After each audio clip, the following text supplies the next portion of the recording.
ஆண்டவராக இயேசு கிறிஸ்துவின் நாமத்தினாலே இந்த வேதபாட வகுப்பிலே உங்களை சந்திப்பதில் மிகுந்த சந்தோஷம். தொடர்ச்சியாக நாம் வேதபாட வகுப்பினை பார்த்து கொண்டே வருகிறோம். ஆதியாகமத்தின் புஸ்தகம் 1ஆம் அதிகாரம் 1ஆம் வசனத்திலிருந்து நாம் பார்த்து கொண்டே வருகிறோம்.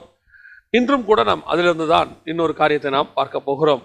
ஆதியாகமத்தின் புஸ்தகம் 1ஆம் அதிகாரம் 1ஆம் வசனத்தில் ஆதியிலே தேவன் வானத்தையும் பூமியையும் சிருஷ்டித்தார் என்று சொல்லி பார்க்கிறோம். நாம் வேதபாடத்துக்குள் கடந்து போவதற்கு முன்பதாக ஒரு சின்ன ஜெபத்தை செய்து நாம் கடந்து போகிறோம். சர்வ வல்லமையுள்ள எங்கள் ஆண்டவரே, இந்த அருமையான நாளுக்காக உமக்கு ஸ்தோத்திரம். உம்முடைய நாமத்தினாலே நாங்கள் கூடியிருக்கிறோம். ஆண்டவரே, வேத வாக்கியங்களை அறிந்து கொள்ளும்படிக்கு எங்கள் கண்களை திறந்தருளும்படி நாங்கள் செபிக்கிறோம். வேதத்தில் வாசிக்கிறோம், வேத வாக்கியங்களை அறிந்து கொள்ளும்படி அவர்கள் இருதயங்களை அவர் திறந்தார் என்று சொல்லி, அதே போல எங்கள் இருதயங்களையும் திறப்பீராக. இந்த சத்தம் ஆண்டவரே எங்களுடைய இருதயங்களில் துணிக்கும் போது ஆவியானவர் எங்களோடு கூட பேசுவீராக. எங்கள் குறைகள் குற்றங்களை உணர்த்துவீராக.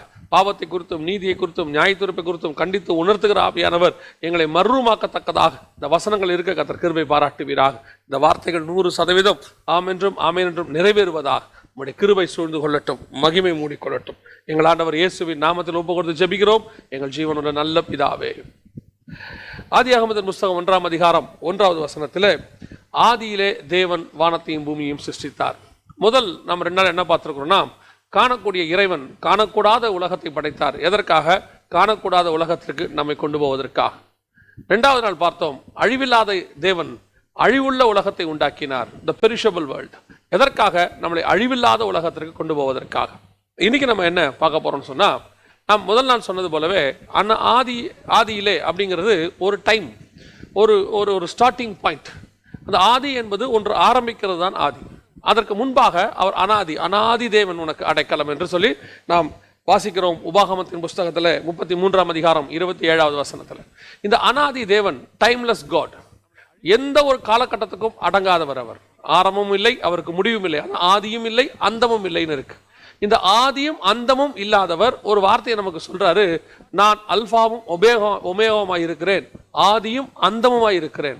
அவரே ஒரு டைம்குள்ள வர்றாரு. அதாவது timeless God created time world. அதாவது நாம் பார்க்கிற இந்த உலகமானது ஒரு டைம் வேர்ல்டு. எல்லாவற்றுக்கும் ஒரு காலகட்டம் உண்டு, எல்லாத்துக்கும் ஒரு நேரம் உண்டு, எல்லாமே ஒரு நேரத்துக்கு உட்பட்டு தான் இருக்கு. அதான் ஆதி.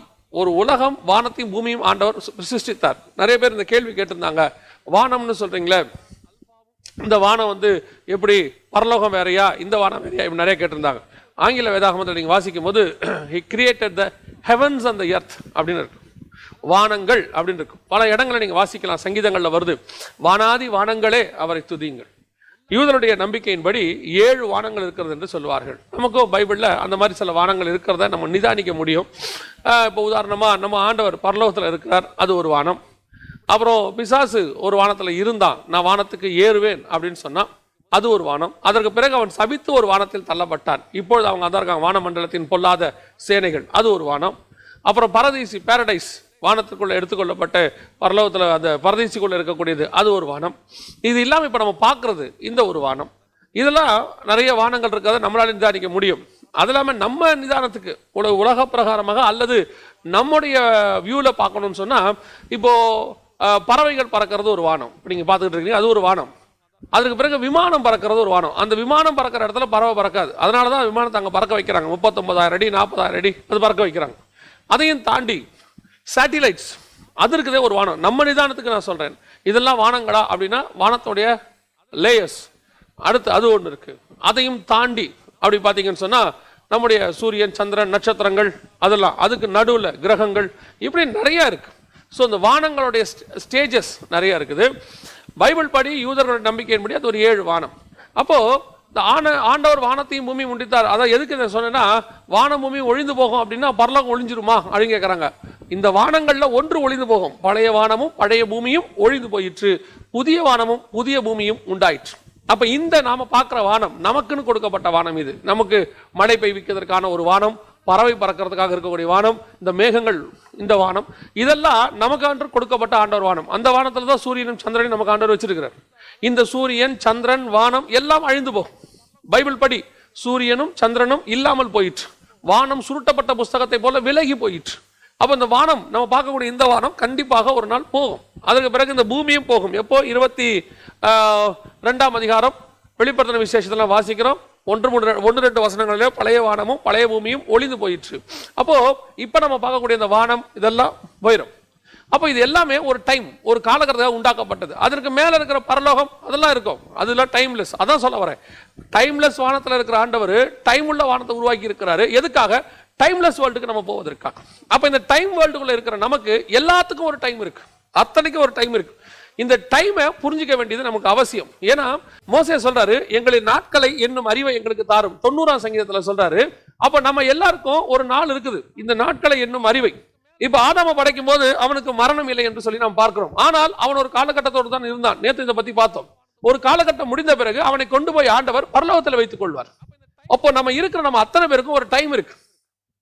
நோவா காலத்துல ஒரு டைம் இருந்துச்சு, அதுக்குள்ள அவர்கள் செய்து முடிக்க வேண்டிய வேலை ஒன்று இருந்தது. அதற்கு பிறகு மோசே காலம் வரைக்கும் ஒரு டைம் இருந்தது.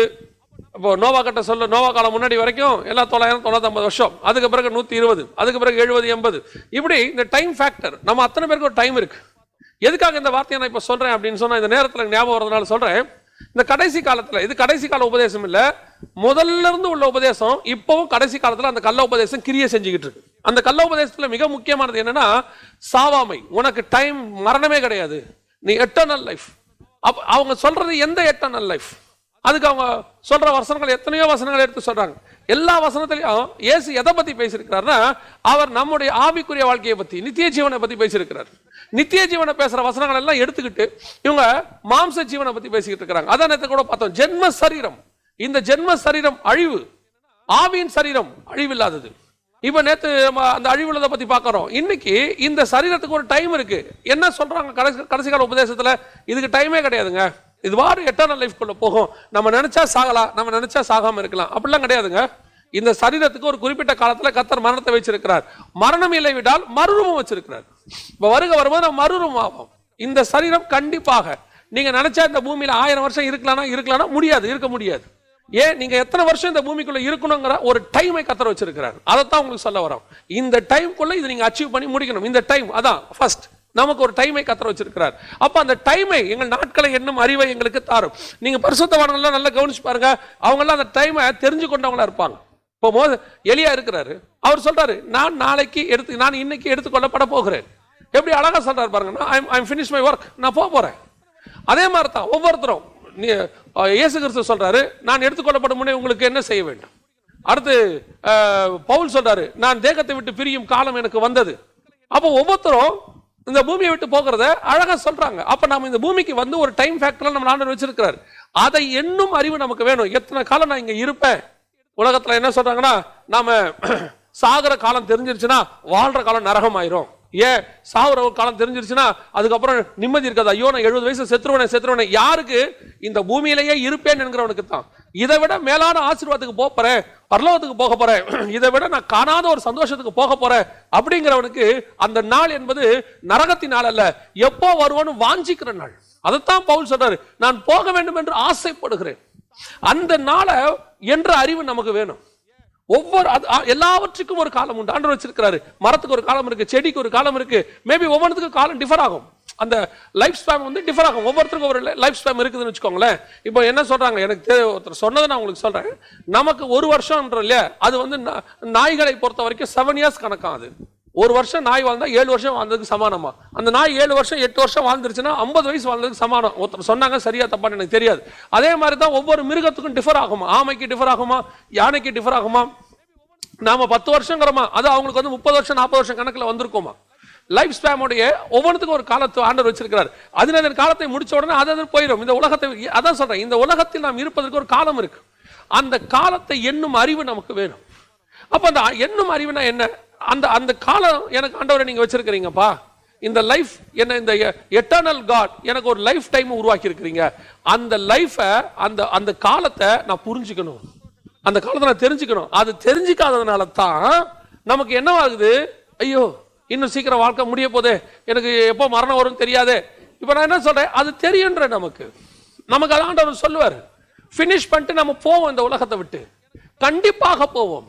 ஏன் இந்த உலகத்தை விட்டு போகணுங்கிற எண்ணம் நமக்கு வராம இன்னும் இருக்குது? நாம போகிற உலகத்தை விட இந்த உலகத்தை நம்ம அதிகமாய் நேசிக்கிறதுனால, அதை பத்தினதான ஒரு அறிவு நமக்கு இல்லாததுனால. நமக்கு அதை பத்தின ஒரு அறிவு வேணும். என்ன வேணும்?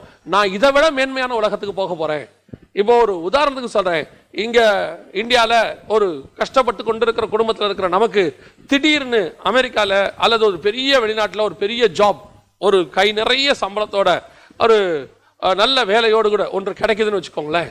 அப்போ நம்ம எப்போ இங்க இருந்து அங்க போவோம், அந்த விசா வரும், எப்போ டிக்கெட் வரும், எப்போ போவோங்கிற ஒரு எண்ணம் இருக்கணும். அப்போ அமெரிக்காவுக்கு நம்ம போறோம் அப்படின்னு சொல்றோம்னா அந்த நாளுக்காக காத்திருப்போம்.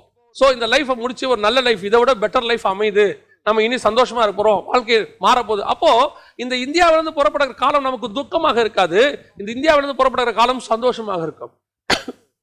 அதே மாதிரி தான் நாம இங்கிருந்து புறப்பட்டு போகிற அந்த காலம், பரலோகத்துக்கு போகிற காலம் சந்தோஷமாக இருக்கும். எப்படி அந்த காலத்துக்கு வெயிட் பண்ணுவோமோ அந்த மாதிரி இந்த காலத்துக்கு வெயிட் பண்ண சொல்றேன். அந்த டைமை தான் நம்ம புரிஞ்சுக்கணும். ஆண்டவரே நான் எப்பவுமே சந்திப்பேன், எப்போ நான் பார்க்க போறேன் அந்த டைம்.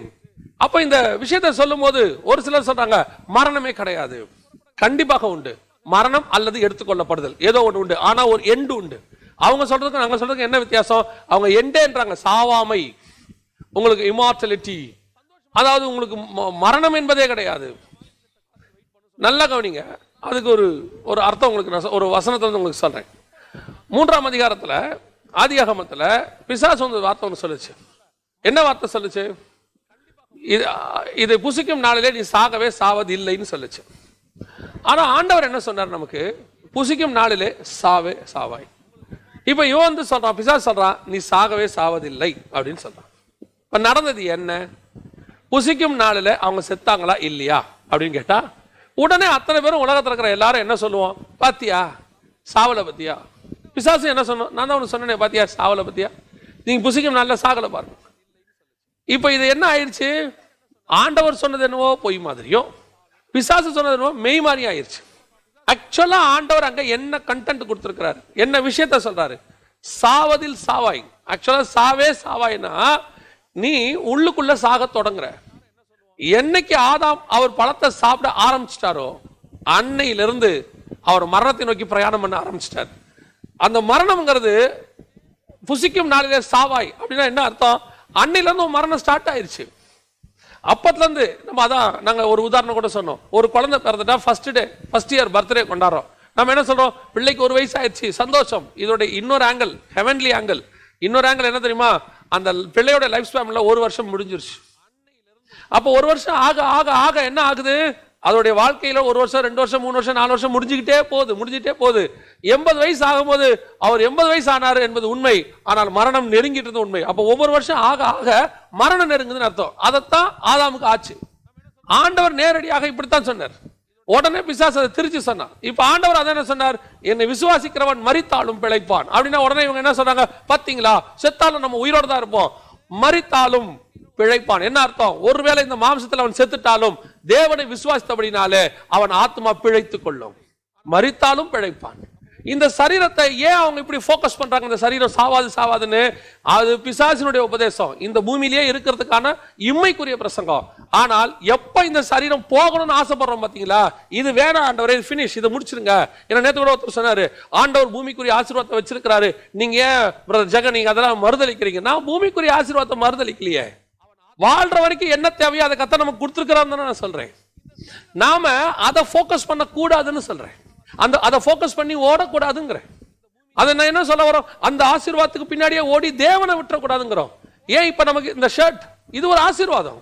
எத்தனையோ பேர் ஷர்ட் இல்லாம இருக்கிறாங்க. கர்த்தர் எனக்கு ஒரு ஷர்ட் கொடுத்திருக்கிறாரு, எனக்கு வந்து ஆண்டவர் வந்து பேண்ட் கொடுத்திருக்கிறாரு, ஒரு பைபிள் கொடுத்திருக்கிறாரு, பைபிளை வாங்க முடியாதவங்க கூட இருக்கிறாங்க. இது ஒரு ஆசீர்வாதம். இந்த மாதிரி எனக்கு கர்த்தர் கொடுக்கிற எல்லாமே ஆசீர்வாதம். நம்ம என்ன சொல்றோம்? ஆண்டவர் உலகத்தினுடைய உயர்ந்த நிலைகளை நமக்கு தான் வச்சிருக்கிறாரு, உலகத்தினுடைய BMW நமக்கு தான் வச்சிருக்கிறாரு, அதை சுதந்திரிக்கணும் இல்லைங்கிற நான். அது தேவையான காலம் வருமானால் அதை பரலோகம் கொடுக்கும். ஆனால் நம்முடைய நோக்கம் அதை அல்ல, தேவனை நோக்கி இருக்கணும். அதைத்தான் நாங்க சொல்ல வரோம். அப்ப கவனிங்க, அப்ப பூமிக்குரிய வாழ்க்கையில் இருக்கும்போது இந்த பூமிக்குரியதையே தேடிக்கிட்டு அதோட விளைவு தான் எக்ஸ்ட்ரீம் லெவல். என்ன தெரியுமா? இந்த பூமியில நீ உயிரோடு கூட இருப்ப. இது யாருடைய பிரசங்கம்? பரலோகத்தை விரும்பாதவனுடைய பிரசங்கம். பரலோகத்தை விரும்பணும். என்ன விரும்பணும்? ஆண்டவரே எப்ப நான் போவேன்? பவுல் சொல்றாரு, எனக்கு நான் போக வேண்டும் என்று நான் விரும்புகிறேன், நான் தேகத்தில் இருப்பது உங்களுக்கு பிரயோஜனமா இருக்குமே, நான் இங்க இருக்கிறேன். அந்த வார்த்தையை நல்லா கவனிச்சு பாருங்க. எப்ப விட்டா நான் ஓடி போயிருவேங்கிறார். ஏன்? அதுதான் பரலோகத்தினுடைய வாஞ்சை. அந்த டைமை எதிர்பார்த்து காத்திருக்கிறார் பாருங்க. அந்த டைமை கர்த்தர் நமக்கு உருவாக்கி வச்சிருக்கிறார். அதைத்தான் என்னும் அறிவை எங்களுக்கு தார். ஒவ்வொரு நாளும் அந்த வாஞ்சை இருக்கணுங்க. அதைத்தான் 22:17 வெளிப்படுத்தின விசேஷத்துல ஆண்டவர் சொல்றாரு, ஆவியும் மனவாட்டியும் வா என்பார்களா. அந்த கூப்பிடுறது, ஆண்டவரே வாங்கப்பா, என் காலகட்டத்துக்குள்ள, என் மரணத்துக்குள்ள நான் உங்களை சந்திக்கணும். நான் இந்த செய்தியெல்லாம் கொடுக்கும்போது அநேக முறை வருகை வரப்போது, நான் மறுமைக்கு எடுத்துக்கொள்ளப்பட போறோம், இப்படி பிரசங்கம் பண்ணிக்கிட்டே இருக்கும். ஒரு நாள் ஆவியானவர் என்ன கேட்டார், நீ ஏன் எடுத்துக்கொள்ளப்படுறதுக்கு வெயிட் பண்ற அப்படின்னா, நீ ஏன் அந்த ஹோல் ராப்சருக்கு வெயிட் பண்ற? அப்போ எனக்கு புரியல, ஆண்டவரே எனக்கு புரியல. அப்போ ஆவியானவர் உணர்த்துறாரு, நீ ஏன் அதுக்கு முன்னாடியே எடுத்துக்கொள்ளப்படக்கூடாது? ஒரு வேலை முடிந்தால் நாம் இந்த உலகத்தை விட்டு போகிறோம். அதை பற்றி ஆண்டவர் பேச ஆரம்பிச்சாரு. எனக்கு அப்பதான் உண்மையிலேயே சில காரியங்கள் புரிய ஆரம்பிச்சிச்சு. ஃபர்ஸ்ட், என்னுடைய லைஃபுக்கு ஒரு டைம் இருக்கு. இந்த லைஃபுக்கு ஒரு டைம் இருக்குல்ல, அந்த டைம்குள்ள நான் இன்னும் ஒன்றை செய்ய வேண்டியிருக்கு. என்ன செய்ய வேண்டியிருக்கு? யோவான் எழுதின சுவிசேஷம் 19ஆம் அதிகாரம் 28வது வசனத்துல இயேசு சொல்றாரு, எல்லாம் முடிந்தது, ஐ ஃபினிஷ் மை ஒர்க். இதோட அர்த்தம் என்ன? இதை வாசிக்கும் போது இது ஒரு ரெண்டாவது பாயிண்ட் வச்சுக்கோங்க. இதோட அர்த்தம் என்ன அப்படின்னு கேட்டா, எனக்கு ஆண்டவர் இந்த பூமியில் வாழ்வதற்கு ஒரு காலகட்டத்தை கொடுத்திருக்கிறார். எதற்காக? அதற்குள்ளே நான் முடிக்க வேண்டிய ஒரு வேலை இருக்கிறது. எனக்கு முடிக்கிற ஒரு வேலை இருக்கு. அந்த வேலையை நான் முடிச்சிட்டு இங்கிருந்து கிளம்பணும். அதுதான் ரெண்டாவது டைம் ஃபார் ஒர்க். ஒரு வேலைக்கு ஒரு காலத்தை ஆண்டவர் நிர்ணயிச்சு வச்சிருக்கிறார். 2 தீமோத்தேயு புஸ்தகத்துக்கு 4ஆம் அதிகாரம் 7வது வசனத்துல வாசிக்கும் போது பவுல் சொல்றாரு, நல்ல போராட்டத்தை போராடினேன், ஓட்டத்தை முடித்தேன், ஐ ஃபினிஷ் மை ஒர்க். அப்ப இந்த பூமியில ஆண்டவர் கொண்டு வந்த உங்களுக்கும் எனக்குமே, அத்தனை பேருக்குமே கர்த்தர் ஒரு நோக்கத்தோடு தான் கொண்டு வந்திருக்கிறார். இங்க நீங்களும் நானும் சும்மா வரல. உங்களை என்ன இன்ஜினியர் ஆக்கிறதுக்கு ஆண்டவர் கொண்டு வரல, டாக்டர் ஆக்கிறதுக்கு கொண்டு வரல. ஆண்டவர் கொண்டு வந்தது அவருடைய வேலைக்கு. அந்த வேலையை செய்வதற்கு நடுவுல நாம் சில வேலைகளை பார்த்துக்கிட்டு இருக்கோம். இப்போ பரலோகம் எதுக்கு உங்களை அனுப்பி வச்சுச்சு? உலகத்துல டாக்டரே இல்ல, இவர் போய் டாக்டர் ஆகி கொஞ்சம் பேரை காப்பாற்றணும், அதுக்காகவா? ஆண்டவர் எதுக்கு உங்களை அனுப்பிச்சு வச்சார் இந்த பூமிக்கு? உங்களை எதுக்கு உருவாக்குனாரு? கொஞ்சம் யோசிங்க. இன்ஜினியர்ஸே இல்ல, அதனால இவனை இன்ஜினியர் ஆக்கி ஆண்டவர் இந்த பூமியில வாழ வைக்கலாம். அதனாலயா? இன்ஜினியர் ஆக்கிறதுக்கும் டாக்டர் ஆக்கிறதுக்குமா நம்மளை ஆண்டவர் அனுப்பினாரு?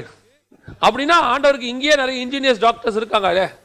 ஏன் அப்ப நம்ம வாழ்நாள்ல உலகத்திலேயே ஆண்டவர் உண்டாக்குன பெஸ்ட் இன்ஜினியர் ஆயிட்டோமா? இல்லைங்க. ஆண்டவர் நம்மளை அனுப்புனதுக்கு ஒரு நோக்கம் இருக்கு. ஹெவன்லி ஒர்க், அவர் செய்ய வேண்டிய பரலோகத்தின் வேலை ஒன்று நமக்கு இருக்கிறது. நான் சொல்றது உங்களுக்கு புரியும் நினைக்கிறேன், நல்லா கவனிங்க. தாவீது ராஜாவாக வேண்டும் என்பது உலகத்தில் தேவன் வைத்ததான திட்டம். தாவீது ராஜாவாகணும், அது உலகத்தினுடைய திட்டம். அதே நேரத்தில் அந்த ராஜ்யபாரத்தில் கிறிஸ்து வந்து உட்காரணும், அது பரலோக திட்டம். அந்த கிறிஸ்துவின் ராஜ்யத்துக்கு இவன் ராஜ்யபாரத்தை ரெடி பண்ணணும். இப்ப நீங்க பாருங்க, தாவீது மட்டும் ஒரு வேலை செய்வாரு. 1 நாளாகமம் 23 என்ன வேலை செய்வாரு? 24 மூப்பர்களை தனக்கு முன்பாக உட்கார வைப்பார். இந்த 24 மூப்பர்கள் அங்க வரிசையா இருக்கும், ஒரு கோத்திரத்தை எடுத்தாலும் 24 பேர் இருப்பாங்க. இந்த 24 மூப்பர்கள் என்பது சவுல் காலத்திலும் இல்ல, சாலமோன் காலத்திலும் இல்ல. ராஜாக்கு முன்னாடி 24 மூப்பர்கள் உட்கார்ந்து இருக்கிறது சவுல் காலத்திலும் கிடையாது, சாலமோன் காலத்திலும் கிடையாது. ஆனா தாவீது கிட்ட மட்டும் உண்டு. ஏன் தாவீது கிட்ட மட்டும் உண்டு? தாவீதின் ராஜ்யபாரம் கிறிஸ்துவின் ராஜ்யபாரம். கிறிஸ்துவின் ராஜ்யபாரம் பரலோகத்துக்குரியது. பரலோகத்தில் அவர் சிங்காசனத்திற்கு முன்பாக 24 மூப்பர்கள் உட்கார்ந்து இருப்பாங்க. அதனுடைய மாடலை பூமிக்கு கொண்டு வர தாவீது ராஜாவானது வேற, ஆனால் கிறிஸ்துவினுடைய ராஜ்யபாரத்தை பூமியில செய்யறதுக்கு வந்தார். இதுதான் ஸ்பிரிச்சுவல். உம்முடைய ராஜ்யம் பரலோகத்தில் செய்யப்படுவது போல பூமியில் செய்யப்படுவதாக அந்த ராஜ்யபாரத்தை திருப்பி கிறிஸ்து செய்வார் பூமியில, ஆயிரம் அரசாட்சியில். அப்போ நம்ம வந்ததுக்கு வேர்ல்ட்லி பிளான் ஒன்று உண்டு, ஹெவன்லி பிளான் ஒன்று உண்டு. நம்ம இந்த வேர்ல்ட்லி பிளான்லயே கான்சென்ட்ரேட் பண்ணிட்டு ஹெவன்லி பிளானை கான்சென்ட்ரேட் பண்ணவே இல்லை, கேட்கவே இல்லை. ஆண்டவரே, எதற்காக இங்க நான் கொண்டு வரப்பட்டேன்? என்ன நோக்கத்துக்காக நான் இங்க கொண்டு வரப்பட்டேன்? அந்த நோக்கத்தை கண்டுபிடிச்சு ஆண்டவர்கிட்ட கேட்டு கண்டுபிடிச்சு அதை செய்து முடிக்கிறதுக்கு ஒரு டைம் வச்சிருக்கிறார். அதுதான் இந்த டைம் உள்ள வேர்ல்ட் உங்களை வச்சதுக்கு ஒரு நோக்கம். அதான் எனக்கு நிர்ணயிக்கப்பட்ட அந்த காலகட்டத்துக்குள்ள அவர் ஓடி முடிக்கிறார். நல்ல போராட்டத்தை போராட ஓட்டத்தை முடித்தார். Finish my work. எனக்கு கொடுக்கப்பட்ட வேலை முடிஞ்சிருச்சு. கிறிஸ்து சொல்றாரு எல்லாம் முடிந்தது என்று சொல்லி அவருடைய வேலையை அவர் முடிச்சிட்டார். அதே மாதிரி தான் ஒவ்வொருத்தரும் நோவாவுக்கு என்ன கொண்டு வரப்பட்டார்? ஒரு பேழையை கட்டி முடிக்கபடி அவர் கொண்டு வரப்பட்டார். 100 வருஷம் கட்டி முடித்தார். அதற்கு பிறகு ஜலப்பிரளயம் வந்தது. அவருடைய சந்ததியை கீழே இறக்கி விட்டுட்டு நோவா அதுக்கப்புறம் பைபிள்ல இருக்க மாட்டார். பைபிள்ல நோவா இருக்க மாட்டார். அதுக்கப்புறம் அவர் 930 வருஷத்துல 50 வருஷத்துல இறந்துட்டார், அது வேற விஷயம். ஆனா பைபிள்ல அவர் அதுக்கப்புறம் இருக்க மாட்டார். சேம் காம் யாபேத் வந்துருவாங்க. அதே மாதிரிதான் ஆபிரகாம் ஈசாக்கை கொண்டு வந்து ரெபெக்கா கையில ஒப்படைக்கிற வரைக்கும் தான் ஆபிரகாம் இருப்பார். அதற்கு பிறகு ஆபிரகாம் யாக்கோபு காலம் வரைக்கும் இருந்தார். அதை பத்தி பைபிள்ல இருக்காது, ஆதியாகமத்தில் இருக்காது. நரை வயது உள்ளவனாய் ஆபிரகாம் மரித்தான், ஃபினிஷ்ட், ஓவர். ஆனா நீங்க உட்கார்ந்து கணக்கு பாத்தீங்கன்னா யாக்கோபு காலம் வரைக்கும் ஆபிரகாம் இருந்திருக்கிறார். ஏன்? அதை பத்தி அவர் வேலை முடிஞ்சிருச்சு. அவர் என்ன வேலைக்கு ஸ்பிரிச்சுவலி கொண்டு வரப்பட்டாரோ அந்த வேலை முடிந்தவுடன் அடுத்த வேலையை தொடங்குகிற ஈசாக்கு பின்னாடி பைபிள் போயிடும். அப்போஸ்தலர்கள் அப்படியே வராங்க, வேலை செஞ்சுக்கிட்டே வராங்க. அப்படியே பேதுரு வரைக்கும் வருது. பேதுரு கிட்ட இருந்து முடிச்சு ஸ்தேவான் முடிச்சு அப்படியே பவுல் வந்த உடனே பைபிள் பவுலுக்கு பின்னாடி போயிடும். ஏன்? இந்த காஸ்பலை கொண்டு போய் பவுல்கிட்ட கொடுத்துட்டாங்க. பவுல் கொண்டு போன, ஏன்னா பைபிள் படி எருசலேமிலும் யூதாயாவிலும் சமாரியாவிலும் புறஜாதியாருக்கும் அது போகணும். இவர் எருசலேம்ல வேலையை முடிச்சாரு, அடுத்து சமாரியாவில பிலிப்பு வேலையை முடிச்சாரு, யூதாயாவில முடிச்சாங்க, அடுத்து புறஜாதியாருக்கு பவுல் கையில போனோம். பவுல் கையில போயிட்டோம், பைபிள் பவுலுக்கு பின்னாடி போயிருச்சு. ஒவ்வொருத்தரும் அவங்க வேலையை முடிச்சு போறாங்க. அதே மாதிரி தான் உங்களையும் நீ கர்த்தர் வச்சிருக்காரு. So each and everybody have the heavenly work. நாம என்ன பண்றோம்? இந்த வேர்ல்ட்லி ஒர்க்கையே கான்சென்ட்ரேட் பண்ணிட்டு எனக்கு பரலோகம் என்ன வச்சுச்சுங்கிறதையே கண்டுபிடிக்காம விட்டுட்டோம். அதை கண்டுபிடிக்காதனால அந்த ஒர்க் அப்படியே தாண்டி தாண்டி தாண்டி வேற யாருக்கிட்டயோ போயிட்டு இருக்குது. இந்த ஒர்க்கை ஒவ்வொருத்தரும் நாம செஞ்சு முடிச்சு. அதனால தான் நம்மளை பத்தி ஆண்டவர் சொல்றாரு, ராஜரீக ஆசாரிய கூட்டம். வெறும் ராஜ்யம் பண்றதுக்கு, வெறும் உலகத்தை ஆள்றதுக்கு, வீடு கட்டுறதுக்கு இதுக்கு ஆண்டவர் நம்மளை கூப்பிடல. ஆசாரிய கூட்டம், ராஜாக்களும் ஆசாரியருமாய் கர்த்தர் நம்மை அழைத்திருக்கிறார். வெளிப்படுத்தின விசேஷம் 1ஆம் அதிகாரம் 6ஆம் வசனம் சொல்லுது, ராஜாக்களும் ஆசாரியருமாய் அழைத்திருக்கிறார். அப்ப அந்த ஆசாரிய வேலையை நீங்க செஞ்சிருக்கிறோமா? உங்க லைஃப்ல செஞ்சிருக்கிறோமா ஆசாரிய வேலையை? இன்னைக்கு அதை சொல்லி கொடுத்திருக்கிறாங்களா? எனக்கு கர்த்தருக்கு சித்தமானால் வருகிற காலங்களிலே நான் அதை குறித்து பேச வேண்டும் என்று கர்த்தருக்குள் பிரயாசப்படுகிறேன். ஒருவேளை ஆண்டவர் அனுமதி கொடுத்தா நம்ம அதை பத்தி பேசுவோம். அப்ப இந்த நமக்கு எனக்கு ஒரு வேலை இருக்கு, இந்த பூமியில ஒரு ஸ்பிரிச்சுவல் ஒர்க் இருக்கு. அந்த ஒர்க்கை நான் ஆண்டவர்கிட்ட கேட்கணும். அது என்ன ஒர்க் ஆண்டவரே? ஒவ்வொருத்தருக்கும் ஒரு ஒர்க், எல்லாருக்கும் ஒரே ஒர்க்னு சொல்லிட முடியாது. எல்லாருக்கும் ஒரு ஒர்க், ஒவ்வொருத்தருக்கும் ஒரு ஒர்க் இருக்குது. இப்போ ஆதாம் ஆண்டவர் சொல்றார், நிலத்தை பண்படுத்து. அந்த ஒர்க்கை ஆதாம் முடிக்கல பாருங்களேன். அந்த நிலத்தை பண்படுத்துற வேலையை அவர் செய்யல. அவர் என்ன சொல்றாரு? ஃபர்ஸ்டே சொல்றாரு, தோட்டத்தை காவல் காக்கவும் அவர் அதை மண்ணை பண்படுத்தவும் அப்படின்னு தான் சொன்னாரு. ஆனா அவர் அந்த ஒர்க்கை செய்யல, பழம் சாப்பிட்டாரு. உடனே ஆண்டவர் அவர் வெளியே அனுப்பிச்சிட்டு திருப்பி தோட்டத்தை விட்டு அனுப்ப சொல்றாரு, எடுக்கப்பட்ட மண்ணை பதப்படுத்தும். அந்த எடுக்கப்பட்ட மண்ணை அவர் பண்படுத்தணும். இப்ப வெளியே மண்ணு பண்படுத்தப்படாம இருக்கு. சரி, ஆதாம் முடிச்சிட்டாரா அந்த ஒர்க்கை? முடிக்கல பாருங்க. இயேசு என்ன சொல்றாரு? ஓமையில ஒரு கொண்டு போகும்போது ஒரு கற்பாறை, ஒரு முள்ளுள்ள இடம், ஒரு நல்ல நிலம். அப்ப ஏன் இந்த கற்பாறை முள்ளுள்ளதெல்லாம் வந்துச்சுன்னா, முன்னாடி செய்ய வேண்டிய வேலையை சரியா செய்யல. ஆதாம் நிலத்தை பண்படுத்தி இருந்தால் இப்ப நல்ல நிலம் கெட்ட நிலம் ஒண்ணு இருக்காது. அது நல்ல நிலமா தான் இருந்திருக்கும், கெட்ட நிலமே இருக்காது. ஒரு நல்ல உதாரணம் கவனிங்க. ஆண்டவர் படைக்கும் போது ஆதியாகமத்தின் புத்தகத்துல 1ஆம் அதிகாரம் 24வது வசனத்துல தேவன் படைக்கும் போது காட்டு மிருகங்களையும் நாட்டு மிருகங்களையும் உண்டாக்கினார். அவ்வளவுதான் இருக்கு. ஆனா நோவா காலத்துல பேழைக்குள்ள பார்க்கும்போது பாருங்க, அவர் சொல்றாரு சுத்தமானவைகளும் அசுத்தமானவைகளும். இந்த சுத்தம் அசுத்தம் எப்ப பிரிஞ்சிச்சு? காட்டு மிருகம் நாட்டு மிருகம் தான் இருந்துச்சு, எல்லாமே சுத்தமானது. காட்டு மிருகம் மாட்டோம், நாட்டு மிருகம் மாட்டோம், எல்லாம் கர்த்தர் படைக்கும் போது எல்லாம் சுத்தமானது. ஏன்னா அவர் சொல்றாரு, நல்லது என்று கண்டார், கர்த்தர் தாம் உண்டாக்கினவைகளை பார்த்தார், எல்லாம் நன்மையாக இருந்தது, 6ஆம் நாள் முடிந்தது. அப்ப என்ன அர்த்தம்? ஆண்டவர் படைக்கும் போது எல்லாம் நன்மை சுத்தமானதா இருந்துச்சு. ஆனா இப்ப அது பழம் சாப்பிட்டோன்னு தப்பா போகும்போது இந்த ஆதாமை வெளியே அனுப்பி சொல்றாரு, அதை ரெடி பண்ணிரு, போய் முள்ளு பிறப்பிக்குது, அந்த முள்ளெல்லாம் வெட்டி சரி பண்ணிரு, அந்த மிருகத்தை எல்லாம் கரெக்ட் பண்ணிரு. அதான் சொல்றாரு, எடுக்கப்பட்ட மண்ணை பண்படுத்த. ஆனா வெளியே வந்து ஆதாம் அதை செய்யல பாருங்களேன். செய்யாதனால என்ன ஆயிடுச்சு? அசுத்தமானது சுத்தமானதுன்னு மாறிடுச்சு. சுபாவங்கள் மாறி இப்ப பூமி தாறுமாறா போய் கொடுமையினால் நிறைந்து, இப்ப யோசிச்சு பாருங்க, ஒரே ஒருத்தர் கூட இல்லாத ஒரு பூமியை ஆதாம கூப்பிட்டு சொல்றாரு, அதை பண்படுத்து. எவ்வளவு ஈஸி ஒர்க் பாருங்க, எவ்வளவு ஈஸி ஒர்க். அப்பவே உட்காந்து ஆண்டவரே இதை எப்படிப்பா பண்படுத்தணும் அப்படின்னு கேட்டா, அதுக்கு பிறகு அவனுக்கு பிறக்கிற சந்ததி எல்லாம் நல்ல சந்ததியா இருந்திருக்கும். அதை பத்தி அவர் கவலையே படலை. இதை போய் என்ன பண்றது, எல்லாம் நல்லா தானே இருக்குது அப்படின்னு விட்ட உடனே சந்ததிகள் தப்பா போகுது. சந்ததியினுடைய விளைவு பூமியின் கொடுமையினால் நிறைந்திருந்தது. அப்ப ஆதாம் செய்ய இந்த ஒர்க்கை அவர் சரியா செய்யல பாருங்க. அதுக்கப்புறம் வந்தவங்க அடுத்து ஒர்க்கை ஒருத்தரும் தன்னுடைய ஒர்க்கை மிஸ் பண்ணி போக கடைசியில் ஆண்டவரோட வேற வழி இல்லாம இந்த பூமியை அழிக்க வேண்டி இருந்துச்சு. சரி, அதுக்கப்புறம் ஒரு 3 பேர் வராங்க, சேம் காம் யாபேத். அவங்களால அவங்க வேலையை சரியா செய்வாங்கன்னு பார்த்தா அதுல காமுங்கிற ஒரு தப்பான வேலையை செஞ்சுட்டாரு. தகப்பனுடைய நிர்வாணத்தை பார்த்து அறிவிச்சுட்டாரு. இப்ப அவர் மூலமா வர சந்ததி எல்லாம் கானானியர்கள் தப்பான சந்ததியா மாறுது. இப்படி மாறி பூமி திருப்பி கொடுமையினால் நிறைய ஆரம்பிச்சிருச்சு. அதனாலதான் முள்ளுள்ள நிலம் வந்துருச்சு, கற்பாறை வந்துருச்சு. இப்போ இந்த மாதிரி நிலைகள், நல்ல நிலம் கொஞ்சம் இருக்குது, இப்படி கொஞ்சம் அப்படி மாறிடுச்சு, பூமி அப்படி நிலமா மாறிடுச்சு. இப்போ எனக்கு ஒரு வேலை கொடுத்துருக்கிற ஆண்டவர், என் வேலையை நான் சரியா செஞ்சு முடிச்சிட்டேன்னா அதுக்கப்புறம் நான் இந்த பூமியில இருக்க வேண்டியது இல்லை, நான் பாட்டு புறப்பட்டு போயிடலாம். சரியா முதல்ல அந்த வேலை என்னன்னு நான் கண்டுபிடிக்கணுமே, அந்த வேலையை கண்டுபிடிச்சு செய்யணுமே. இப்போ ஆண்டவர் உங்ககிட்ட ஒரு தோட்டத்தை கொடுத்துருக்கிறார், அதான் நம்மளுடைய வீடு. நான் திருப்பியும் சொல்றேன், நான் முதல் நாள்ல இருந்து சொல்றதை திருப்பியும் சொல்றேன். இப்ப நம்ம கையில ஆண்டவர் ஒரு தோட்டத்தை கொடுத்துருக்கிறாரு, அதுதான் நம்முடைய வீடு. அந்த தோட்டத்துல நீங்க தான் ஆதாமும் ஏவாளும். உங்களுடைய பிள்ளைகள் அங்க இருக்கிறாங்க, உங்களை சுத்தி நிறைய கனித்தரும் செடிகள் இருக்குது, உங்களை சுத்தி வெளியே மிருகங்கள் இருக்கிறது, அதாவது ரட்சிக்கப்படாதவர்கள் நிறைய பேர் இருக்கிறாங்க. இவங்களை எல்லாம் சுத்தமானதா மாத்தி நிலத்தை பண்படுத்தி அதை மீண்டுமாக ஒரு தோட்டத்தை போல மாத்துகிற வேலையை தான் கர்த்தர் உங்களுக்கு எனக்கு கொடுத்திருக்கிறார். இதைத்தான் ஒரே வார்த்தையில இயேசு சொன்னாரு, நீங்கள் போய் சகல ஜாதிகளுக்கும் சுவிசேஷம் சொல்லி சீஷனாக்கு. அதுதான் பண்படுத்துறது. சுவிசேஷம் சொல்றது மட்டும் இல்ல, விதைக்கிறது மட்டும் இல்ல, நீர் பாய்ச்சி அதை வேலி அடைத்து கற்களை பொறுக்கி அதில் உள்ள கிளைகளை எல்லாம் நறுக்கி நற்குல திராட்சை கொடிகளை கொடுக்கும்படிக்கு சீஷராக்கி. இன்னைக்கு நம்ம அதை செய்யறோமா? அந்த ஒர்க் முடிஞ்சிருக்குதா? எல்லாருக்கும் அந்த ஒர்க் இருக்கு. இப்ப யோசிச்சு பாருங்களேன், ஒவ்வொருத்தரும் அவங்கவுங்க ஏரியாவில் கிறிஸ்துவினுடைய ராஜ்ய பாரத்தை பரப்புறவங்களா இருந்திருந்தோம்னா இன்னைக்கு இந்த உலகம் முழுக்க பரலோக ராஜ்யத்தினுடைய கண்ட்ரோலுக்கு கீழே வந்திருக்கும். நாம எல்லாம் ராஜாக்கள் வேலையை மட்டும் பார்த்தோம். என்ன ராஜாக்களுடைய வேலை?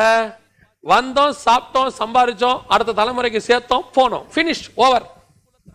அப்ப இந்த ஆசாரிய வேலை யார் பார்க்கறது? அழைப்பு ரெண்டுமே இருக்குது.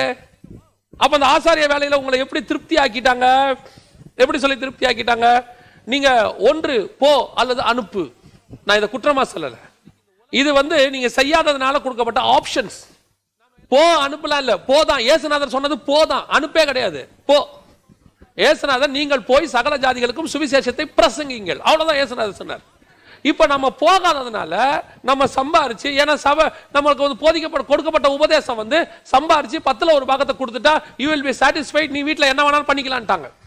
அப்ப நீங்க அந்த ஆசாரிய ஊழியத்தினுடைய கான்செப்டே மறந்துட்டீங்க. உங்களுக்கு கொடுக்கப்பட்ட வேலையில பாதியை செஞ்சுட்டு பாதியை செய்யாம போயிட்டீங்க. இப்ப என்ன நடந்துச்சு? அந்த வேலையை செய்யாததுனால அதுக்கு ஒரு ஆப்ஷனை கொண்டு வந்தாங்க. ஒரு சிலர் என்ன கொண்டு வந்தாங்க? சரி நீ தான் போல, உங்ககிட்ட சம்பாரிச்சு வச்சிருக்கல, அதையாவது கொடு, நாங்க ஆள் அனுப்புறோம். இது என்ன காசு கொடுத்து வேலைக்கு ஆள் அனுப்புறதா? சரி, அவங்க தியாகத்தோட போறாங்க மிஷனரிமார்கள், யாரையும் குற்றமா சொல்லல. அவர்கள் போவது வேறு, நீங்கள் தான் போக வேண்டும். அப்போ உங்க மேல உள்ள வேலை யார் செய்யறது? அப்ப இது எப்படி இருக்கு? நியாயாதிபதிகள் காலத்துல நான் உனக்கு ஒரு வெள்ளி பணம் கொடுக்கிறேன், மாற்று வஸ்திரம் கொடுக்கிறேன், நீ எனக்கு ஆசாரியர். இப்போ நீங்க அதுதான் செஞ்சுட்டு இருக்கீங்க. நான் பீகார்ல மிஷனரிக்கு அனுப்புறேன், நான் அசாம்ல மிஷனரிக்கு அனுப்புறேன், நான் நார்த் இந்தியாவில் மிஷனரிக்கு அனுப்புறேன், நான் எனக்கு என் சார்பில் ஒரு மிஷனரி. உங்களையும் சொல்லிட்டாங்க, இந்த மிஷனரி குடும்பம் உங்களுக்கு உங்க போட்டோ அனுப்பி நீங்க பெருமையா எல்லாருக்கிட்டையும் இந்த மிஷனரி குடும்பத்தை நான் தான் தாங்குறேன். நல்லது, திருப்பி சொல்றேன், நல்லது. நீங்க தாங்கறத குற்றமா சொல்லல. அதை விட முக்கியம் நீங்கள் போகணும். நீங்கள் போகணும். உங்க ஒர்க்கை வேற யாருமே செய்ய முடியாது. there is no alternate for your work, you must do. என்ன செஞ்சோம்? இன்னைக்கு சொல்லி கொடுத்தாங்களா ஊழியம் பண்றத பத்தி? இன்னைக்கு செய்யணும், நீங்க போயே ஆகணும். இல்ல விட்டால் உங்களுக்கு ஆல்டர்னேட்டா வேற ஒருத்தர் கொடுப்பாங்க. அவன் கிரியைக்கு தக்கதான பலன் என்ன? நீங்கள் செய்யாததை அவன் செய்வார், அவர் செய்கிறதை உங்களுக்கு கொடுக்க வேண்டிய ஆசீர்வாதத்தை அவர் சுதந்தரித்துக் கொள்வார். அதை உங்கள் கண்கள் காணும். அதான் நடக்கும். இன்னைக்கு அதான் நடந்துட்டு இருக்குது. இன்னைக்கு என்ன நடக்குது? நம்முடைய வேலையை நம்ம செய்யல பாருங்க. ஆசாரிய வேலையை நம்ம செய்யவே இல்லை. ராஜாக்களா இருக்கிறதுக்கு ஆசைப்படுறோம். எல்லாரும் முடிச்சாச்சு, 10ல் ஒரு பாகம் தசமாக கொடுத்தாச்சு, ஓவர், பினிஷ். அதுக்கப்புறம் என்ன? நான் என் குடும்பத்துக்கு பிள்ளைகளுக்கு எல்லாம் கட்டிட்டு போயிட்டே இருப்பேன். பூமியில எல்லாத்தையும் கட்டிட்டே போயிருவீங்க. ஆனா இந்த பூமியில கடைசி வரைக்கும் இருப்பீங்களா? 70 or 80 பினிஷ், ஓவர், முடிஞ்சு போயிட்டே இருக்க போறோம். அப்ப போகும்போது கேட்பாரு, ஆசாரிய ஊழியம் எங்க? ரெண்டு காரியம் கொடுத்தேன், ஆசாரிய ஊழியம் எங்க? இல்ல ஆண்டவரே, நான் மிஷனரி கொடுத்தேன், டிவிக்கு கொடுத்தேன், அவருக்கு கொடுத்தேன், இவருக்கு கொடுத்தேன். ஒன்ன கொடுத்தியாப்பா? ஏப்பா என்கிட்ட காசு இல்லைன்னு உனக்கு கொடுக்க சொன்னேனாப்பா? வானத்தின் பலகனையை திறந்து ஆசீர்வதிக்கிற ஆண்டவர் நான், உனக்கே காசு கொடுத்தது நான் தானேப்பா. உன் சம்பாத்தியத்துல உனக்கு வேலைக்கு சம்பளம் கொடுத்தது நான் தான். எத்தனை பேருக்கு வேலை செஞ்சு சம்பாத்தியம் கிடைக்காம இருக்கு? எத்தனை பேருக்கு வேலை கிடைக்கல? எத்தனை பேர் சம்பாதிச்சாலும் அந்த சம்பாத்தியத்தை குடும்பத்துக்கு ஹெல்ப் பண்ண முடியாம கொண்டு போய் கோர்ட்லயும் ஹாஸ்பிட்டலையும் செலவு பண்ணிக்கிட்டு இருக்கிறான். இதெல்லாம் இல்லாம உன்னை நிம்மதியா உன் குடும்பத்துக்கு செலவு பண்ண வச்சதே நான் தானேப்பா. திருப்பி நீ எனக்கு கொடுத்த எங்கிட்டே சொல்றியான்னு கேட்பார் ஆண்டவர் நியாய தீர்ப்புல. நானே கேட்கிறேன், ஆண்டவர் கேட்க மாட்டாரா? அப்ப கர்த்தர் எதுக்கு உங்களை உருவாக்குனாரு? நீங்கள் கொடுக்கிறது ரெண்டாவது, உங்களை கொடுக்கணும், அதான் ஃபர்ஸ்ட். உங்களுக்கு ஒரு வேலை இருக்குது. ஆசாரிப்பு கூடாரத்துக்குள்ள ஆண்டவர் எல்லா பொருளையும் கொண்டு வர. எந்த பொருளாவது ஆசாரிப்பு கூடாரத்தில் யோசித்து பாருங்க, வேலை இல்லாம இருக்கான்னு பாருங்க. ஆசாரிப்பு கூடாரத்துக்குள்ள, இப்ப ஆசாரிப்பு கூடாரம் என்ன? நம்ம சர்ச்சுக்குள்ள நம்ம ஒரு பொருளை வாங்குறோம். அந்த பொருளை இப்ப இருக்க சர்ச்சை நான் விட்டுருங்க, நான் சொல்றது ஆசாரிப்பு கூடாரத்து. ஆசாரிப்பு கூடாரத்துக்குள்ள ஒரு பொருளை கொண்டு வரோம். அந்த பொருளை கொண்டு வந்து ஆண்டவர் வைக்கிறார். அதாவது நம்மளுடைய உடன்படிக்கை பெட்டியா இருக்கட்டும், இல்ல அது சாம்பல் அல்ற கரண்டியா இருக்கட்டும், அல்லது பலிபிடமா இருக்கட்டும், பலிபிட பொருட்களா இருக்கட்டும், அல்லது சமூகத்தை அப்ப அந்த மேஜையாக இருக்கட்டும், அங்க இருக்கிற 7 பொன் குத்துவிளக்களாக இருக்கட்டும், வாட் எவர் இட் இஸ், அத்தனைக்கும் ஒரு பர்பஸோட கர்த்தர் உள்ள வச்சார். எல்லாத்துக்கும் ஒரு நோக்கத்தோட தான் கர்த்தர் உள்ள கொண்டாந்தார். எந்த இடத்துலயாவது ஆசாரிப்பு கூடாரத்துல இது சும்மா இருக்கட்டும், ஒரு அழகுக்கு இருக்கட்டும் அப்படின்னு இருக்குதா பாத்தீங்களா? இது பார்க்கறதுக்கு அழகா இருக்கும் மோசே, இதை மட்டும் அப்படி ஹேங்கர்ல மாட்டி விடு, வரவங்க போறவங்க பார்க்கும்போது நல்லா அந்த பிங்க் கலர்ல சூப்பரா இருக்கும் அந்த பூ மாட்டு இருக்கா? ஆண்டவருக்கு தெரியாத அழகா? ஆண்டவர் போய் பாருங்க நேச்சரை எவ்வளவு அழகா உண்டாக்கி இருக்கிறாங்கன்னு நேஷனல் ஜியோகிராஃபி சேனல்லையும் நீங்க போயிட்டு மற்ற சேனல்லையும் பாருங்க. அவ்வளவு ஹி இஸ் a கிரியேட்டர். அப்படிப்பட்ட கிரியேட்டர் என்னத்தை உண்டாக்குறாரு? ஆசாரிப்பு கூடாரத்தை. ஆசாரிப்பு கூடாரத்தை உண்டாக்கிட்டு அது உள்ள பொருட்களை கொண்டு வந்து வைக்கிறார். பொருட்களை கொண்டு வந்து வைக்கிட்டு ஒவ்வொரு பொருளுக்கும் ஒரு ஸ்பிரிச்சுவல் காரணம் இருக்கு. நாம தான் பாத்திரங்கள், வசனம் சொல்லுது, நாமே அந்த பாத்திரங்கள். அப்போ ஆசாரிப்பு கூடாரத்துக்குள்ள வந்த அத்தனைக்கும் எப்படி வேலை இருந்ததோ அதே மாதிரி தான் கிறிஸ்துவுக்குள்ள கொண்டு வரப்பட்ட நம்ம அத்தனை பேருக்கும் இந்த பூமியில் ஒரு ஸ்பிரிச்சுவல் ஒர்க் இருக்கு. வெளியரங்கமா அது மேஜை, வெளியரங்கமா அது உடன்படிக்கை பெட்டி, வெளியரங்கமா அது கரண்டி. ஆனால் ஸ்பிரிச்சுவலாக அந்த சமூகத்தப்பன் மேஜைக்கு அதுக்கு ஒரு காரணம் இருக்கு, அதுக்கு பின்னாடி ஒரு ஆவிக்குரிய அர்த்தம் இருக்கு. அதே மாதிரி தான் நாம பிசிக்கலா சபைக்குள்ள இருந்தாலும் நமக்கு ஒரு ஸ்பிரிச்சுவல் வேலை இருக்கு. அந்த வேலையை செஞ்சு முடிக்கிறதுக்கு பேர் தான் அந்த ஒர்க்கை முடிக்கிறோம் பாத்தீங்களா, அதுக்கப்புறம் தான் இந்த பூமியில கிளம்ப முடியும். அப்படி முடிக்காம நீங்க கிளம்புனீங்கன்னா உங்களுடைய பலன் விருதாவாக இருக்கும். இன்னைக்கு நம்ம அதை செஞ்சிருக்கிறோமா? நிறைய பேர் ஒரு கேள்வி கேட்பாங்க, அப்ப நாங்க மிஷனரிகள் எல்லாம் கொடுத்தோமே இதுக்கு ஒரு பலனும் இல்லையா? பலன் இல்லைன்னு நான் சொல்லவே இல்லை. நீங்க செய்ய வேண்டிய வேலை செஞ்சீங்களா? இப்போ ஆசாரிய வேலை ஒண்ணு இருக்கு, ராஜா வேலை இருக்கு. நீங்க ராஜா வேலையை தான் செஞ்சிருக்கீங்க, ஆசாரிய வேலையை செய்யல. அதே நேரத்தில் எலியாவை எடுத்துக்கோங்க, 2 வேலை கொடுக்கிறார் ஆண்டவர்.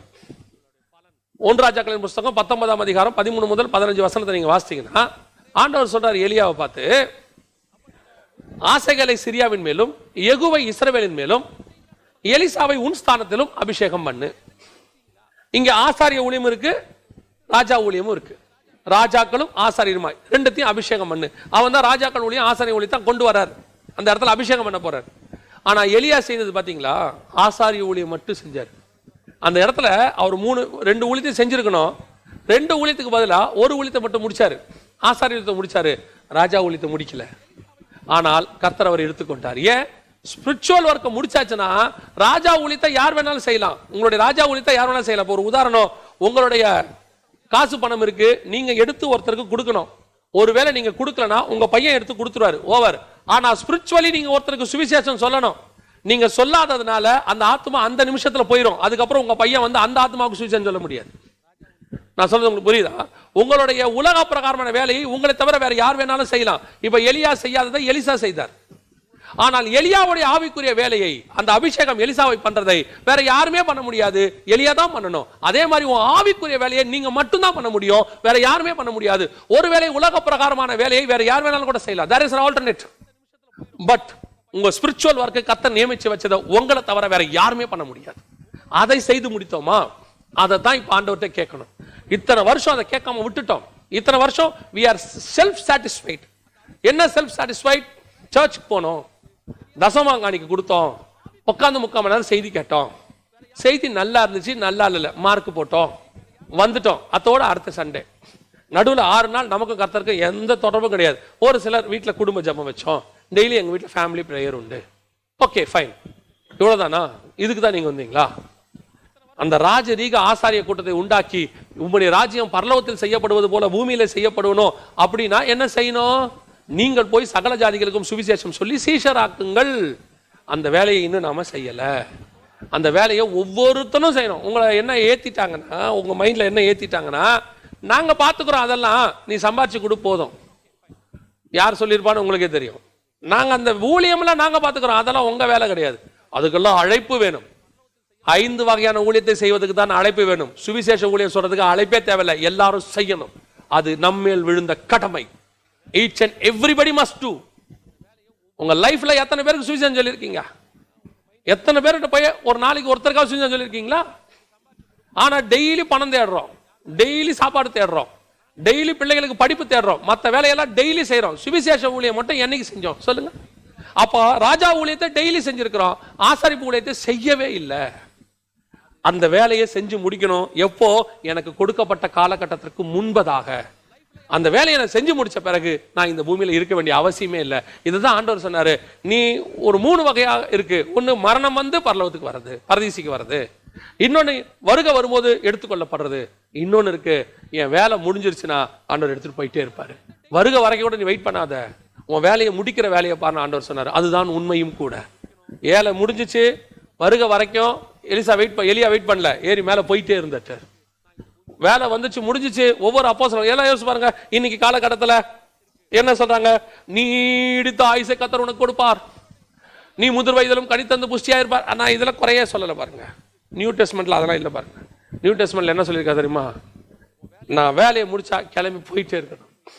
If I finish my work, நான் போயிட்டே இருக்கணும். நான் இன்னும் கர்த்தர் எனக்கு வச்சிருக்காருன்னா எனக்கு முடிக்க வேண்டிய வேலை ஏதோ பாக்கி இருக்கு, அதனால நான் வச்சிருக்கேன். அது சரியாக வேண்டியதா கூட இருக்கும். நான் உள்ளான மனுஷன் சரியாக வேண்டியதா இருக்கும், நான் செய்ய வேண்டிய வேலையா இருக்கும்.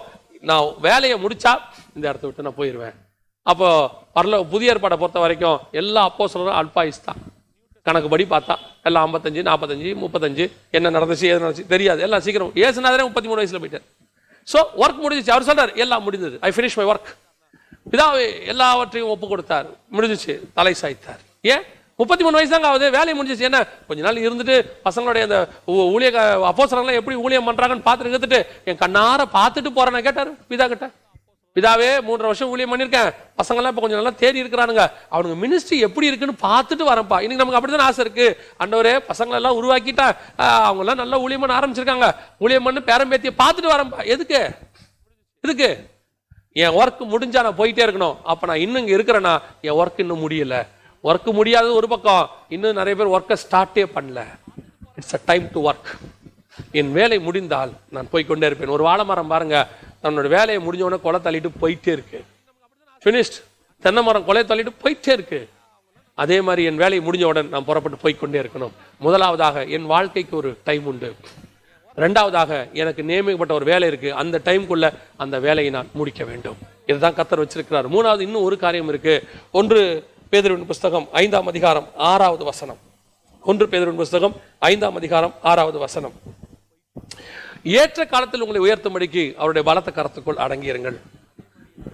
இன்னொன்னு இருக்கு, இந்த பூமியில நம்ம இருக்கிற கால அளவும் நிறைய பேர் கேட்கறாங்க, அப்போ எங்களுக்கு இந்த பூமியில வந்தோம், வேலையை முடிச்சோம், போயிட்டே இருக்க வேண்டியது. ஆமா, ஆனால் இந்த இடைப்பட்ட காலத்துல உங்களுக்கு என்னென்ன நியமிச்சதோ அதினதின் காலத்தில் அது வரும். உங்க வேலை நீங்க பார்த்துட்டே இருங்க, கர்த்தர் உங்களுக்கு நியமிச்ச வேலையை நீங்க செஞ்சுட்டே இருங்க. அதன் நடுவில் உங்களை எப்படி எந்த இடத்துல எப்படி உயர்த்தணுங்கிறது கர்த்தருக்கு தெரியும். உதாரணமா யோசேப்புக்கு சொப்பனம் என்ன, அவருக்கு கொடுக்கப்பட்ட வாக்கு தத்தம் என்ன? 11 பேரும் உன்னை வணங்குவார்கள், சூரியனும் சந்திரனும் தாயும் தகப்பனும் உன்னை வணங்குவார்கள். அவ்வளவுதான். இதுதான் யோசேப்புக்கு வாக்கு தத்தம். இப்ப யோசேப்பு எதை புடிச்சிட்டு ஓடணும்? ஆண்டவரே என்னை இப்ப அடிச்சு குழியில போடுறாங்க, உள்ள தூக்கி விழுந்த உடனே நான் சாக மாட்டேன் ஆண்டவரே, ஏன் எனக்கு அந்த தரிசனம் இன்னும் நடக்கலையே, அப்ப அது வரைக்கும் நீ உயிரோட வைப்பேன். Okay right. எடுத்து இஸ்மவேல்ட்ட 20 வெள்ளி காசுக்கு வைக்கிறாங்க. இப்போ நான் அடிமையா வித்து போற ஆண்டவரே எகிப்துக்கு, ஆனா ஒண்ணு தெரியும் ஆண்டவரே, அந்த வாக்குத்தத்தம் நிறைவேற வரைக்கும் நான் உயிரோட இருப்பேன். ஃபைன். இப்போ நல்லா போய் போர்த்திபார் வீட்டுல இருக்கிறாரு, நல்லா சந்தோஷமா இருக்கிறாரு. நான் யோசேப்பு சந்தோஷமா இருக்கியா? இல்ல ஆண்டவரே, எனக்கு ஒரு வாக்குத்தத்தம் இருக்கு, அது நடக்கணும். அடுத்து ஜெயில போட்டாச்சு. அப்பா போர்த்திபாரின் மனைவி பிரச்சனைப்பா, இனி நீ வெளியே வர்றதே கஷ்டம். ஏன்னா அவர் போலீஸ் ஆபீசர் மாதிரி, போர்த்திபாருங்கிறது ஒரு போலீஸ் ஆபீசருக்கு ஈக்குவல். போலீஸ் ஜெயிலர்னு சொல்லுவாங்க, அந்த மாதிரி ஜெயிலர் ஒய்ஃப் வீட்லயே நீ பிரச்சனை பண்ணிருக்கிறப்பா, அவ்வளவுதான் உன் லைஃப் முடிஞ்சிச்சுப்பா.